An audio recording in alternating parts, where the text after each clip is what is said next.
Hello chess friends, this is IM Valeri Lilov, and in our lecture today I'm going to show you one very interesting trap variation in the so-called London system variation. So the London system for white is a complex of related chess openings that begin with d4 followed by an early bishop b4 piece formation. So it requires very little knowledge of opening theory and normally results in a close game with a very good perspectives for white in the center and the king's king. So let's see how white can play it and fight for advantage still in the early opening. d4, d5, knight f3, and black plays now knight to f6. So there are different kinds of plans for black against the London system, but this is the one that black can most commonly play, choose to play in response to the London system. So it is with d5 and knight f6, and black is trying to reach some control on the central squares, mainly to the e5 square, and in this way to prevent white from continuing his plan to attack the king side and also to bring some really strong center. So now white continues with the move bishop to f4, which is the main idea of the London system, and white's plan will be next move to play pawn to e3 and to bring out this bishop, this light square bishop, to d3, and then with a move like knight to d2 he'll reach control on the e4 central square, after which white will be able to promote some move like e4, something like this, or to play on the king side with some move like knight e5. So all of this scheme is giving to white very good perspectives to stabilize the center and prepare some kind of attack in the center or the king side. So black plays now pawn to e6, which is probably not the best continuation, but one reasonable line. And the idea that black has is quickly to develop the king side. Next move he can play bishop e7, castle on the short side, and then try to begin some immediate fight for the center with c5. But the main drawback of this move is that now the large square bishop that black is having on c8 is becoming very passive in there. So black will experience hard times until he gets this bishop on some really active square. So probably he will try to develop it with b6 and bishop to b7, but still this bishop will feel very uncomfortable placed there. So now white continues with the move knight b to d2, which is the main idea of the London system. And the point why white is putting this knight on d2 is that white wants to control the e4 square, want to take control on that, and in the same time he wants to play that c2 pawn to c3 in order to protect the d4 central pawn, and then to make some really stable center.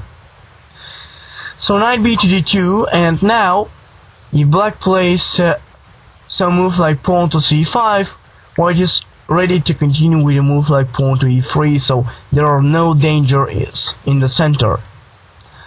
So in our variation, black continues with the move knight b to d7, which is probably the most commonly chosen move by black in this position.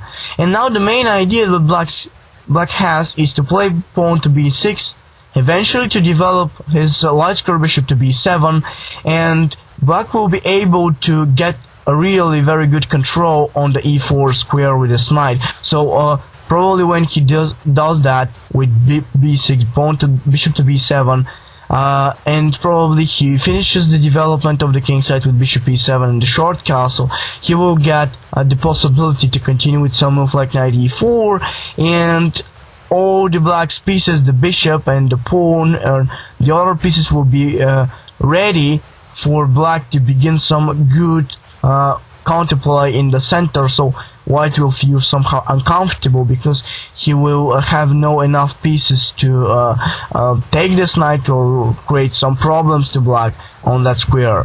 So this is the main idea of knight b to d7.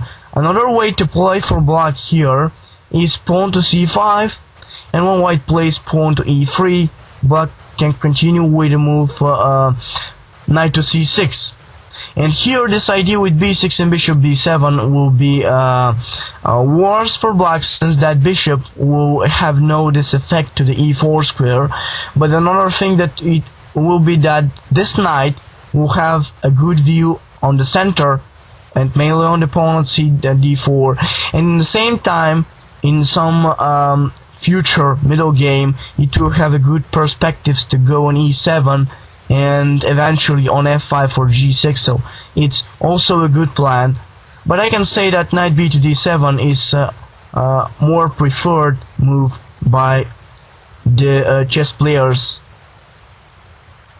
So white continues with 5e3, bishop to e7, a normal developing move. Black wants to do a castle, of course. He doesn't want to develop his bishop on d6 because white will be able to take there and there will be some weaknesses in the black's position.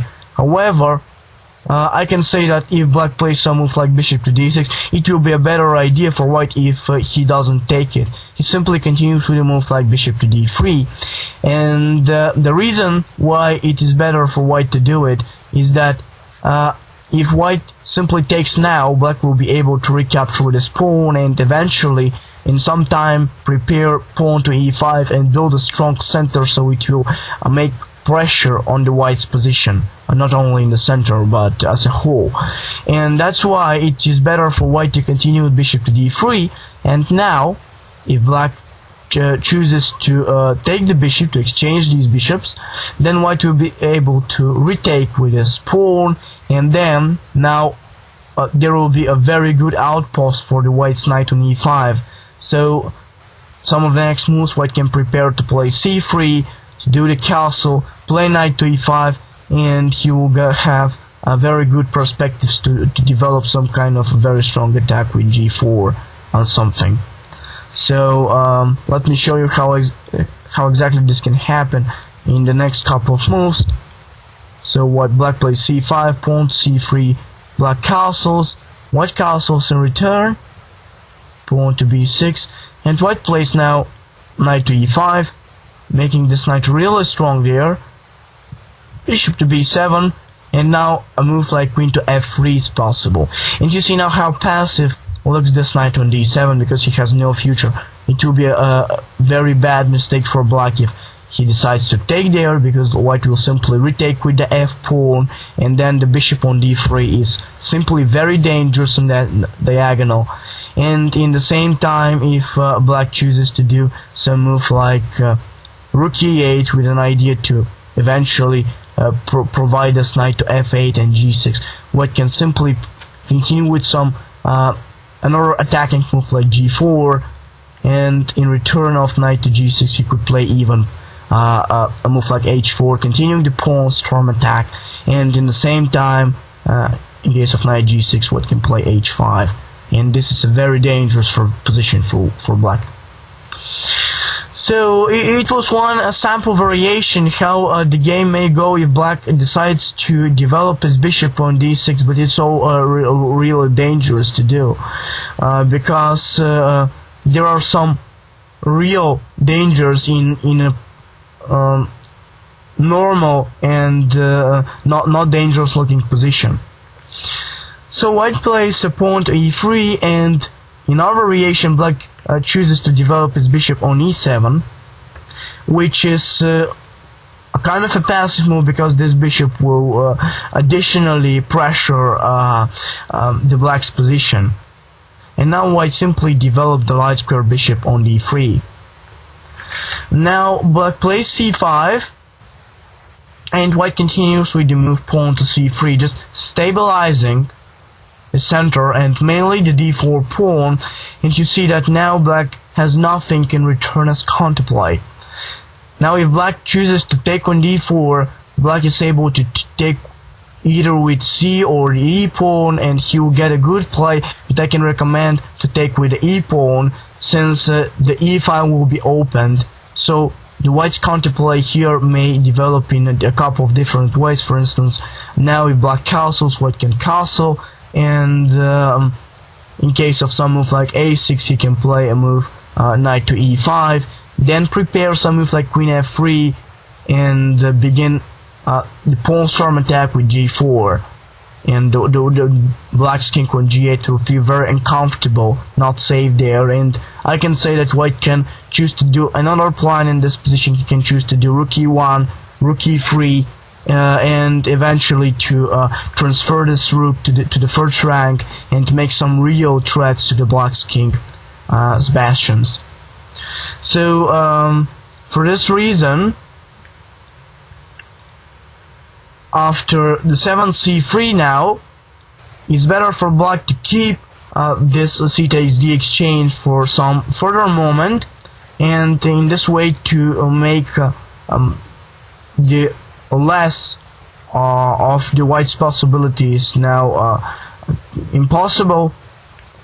So black castles, and here is very interesting moment. If white now chooses simply to go and castle on the short side, then what will happen is that black will just prepare his idea with b6, and if white continues with some move like knight e5, it will be nothing dangerous. So black will simply develop his light square bishop on b7, and in case white develops his queen or something, black will just continue with knight to e4, and eventually he will bring his pawn on f5 or f6. He will try first to make white's knight on e5 to go away. He will make a strong outpost for his knight on e4 with a move like f5, and black position will be really comfortable here. So what you have nothing special, nothing real in this position.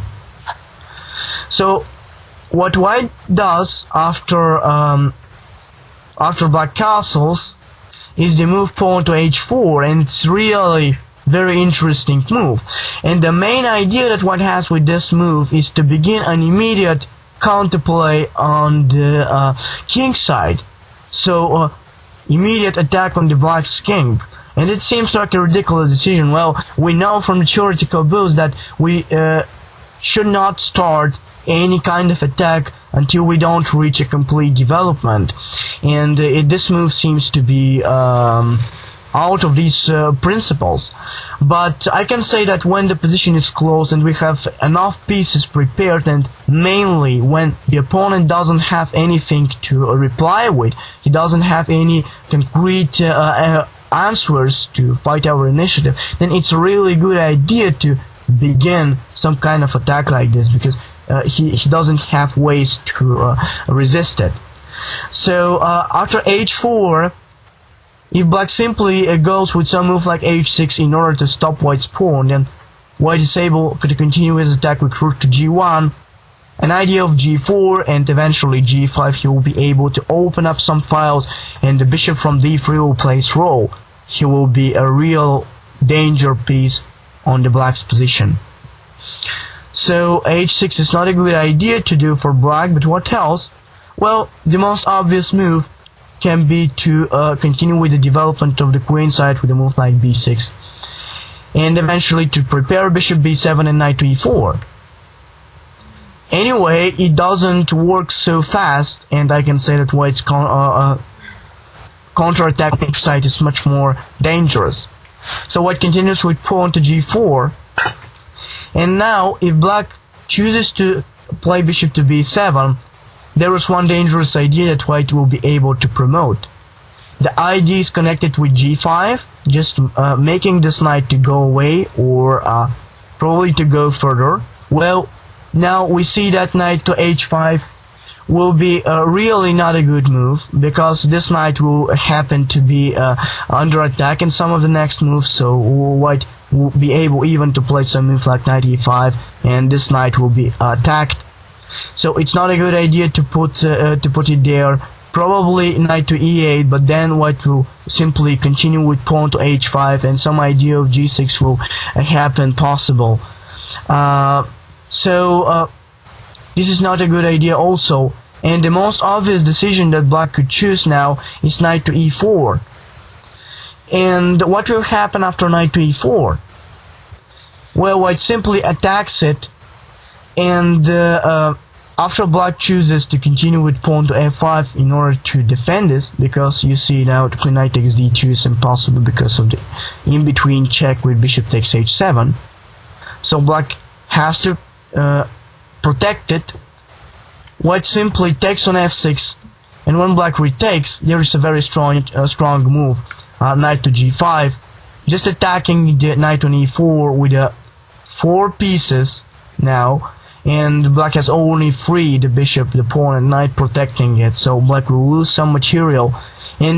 In case of knight takes g5, h takes g is following, opening up the h file, and next move bishop takes h7 or something. It's unstoppable, so black will lose in this way. So basically he has no way to just continue his simple development and try to stop white's threats from only with his pieces developed, because white's initiative on the king side is really very strong there.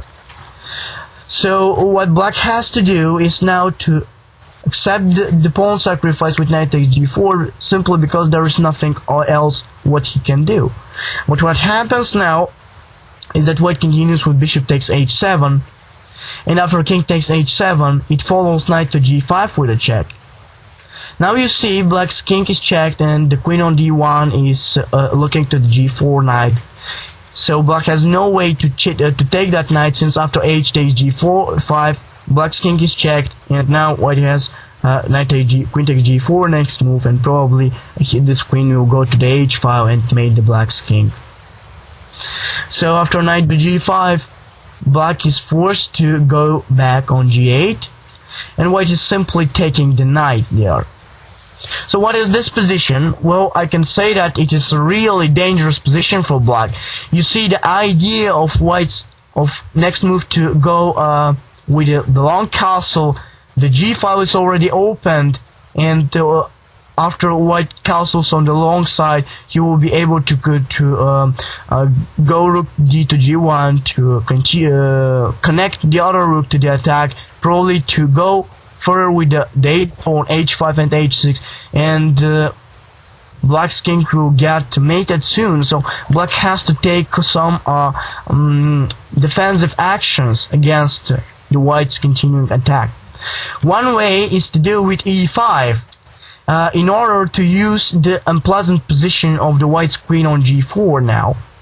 But what happens is that white now have as one very strong move, and this is rook to g1, simply preparing to remove the knight from the g5 position and mate the king, for instance. E takes f is impossible because of knight to e6, threatening the queen, and mate on g6, g7. And in case of some move like g6, knight takes f7 is possible, following by queen takes g6, and the mate on g8 or the rook on f7 will fail. So this is impossible for black to do, and after rook to g1, if black simply chooses to go with knight to f6, white can simply drop back his queen on g2, and now the e5 pawn is threatened, and again there is a threat of knight to e6 to hit the queen and to make a mating threat on g7. So after knight to h5, white can simply take the pawn, and white is winning here. So this is not a good way to resist to the white's attack with the minimum pieces developed. Black to try to do some actions in the center. This is a totally wrong idea. So he has to bring some more pieces to the defense, and he plays knight to f6 now. And what white does in this position is simply to drop back his queen on e2. And now the point is that black just transfer this knight to the king side, but the main drawback of this was that the e5 square was missing, so white took the control on the e5 square, and there will be no way for black's pieces to be transferred to the king side in order to stop white's attack. So it may seem like the last hope for black to bring now pawn to g6 with the idea to make some blockade on the h5 square with knight h5 or something next move. But what happens is that now white continues with the move pawn to h5, really strong movement. Now the main idea of this is to continue with next move with the h takes g, or simply to castle on the long side with this idea.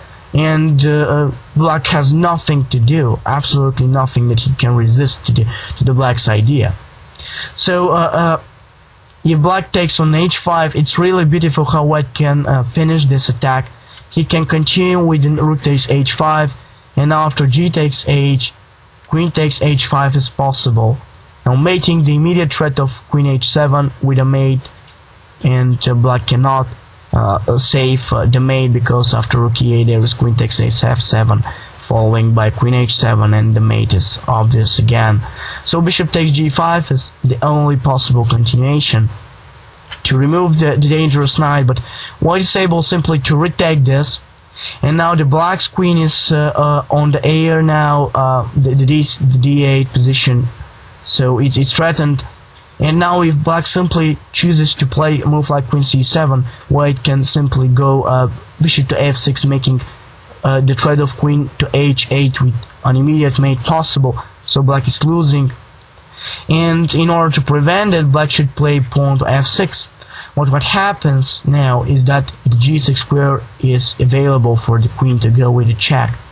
So queen to g6 is obvious, and after black's king just goes on the h file, white is able simply to castle king side, queen side, and now you see the main threat of the rook h1 move with the mate is impossible for the black to stop.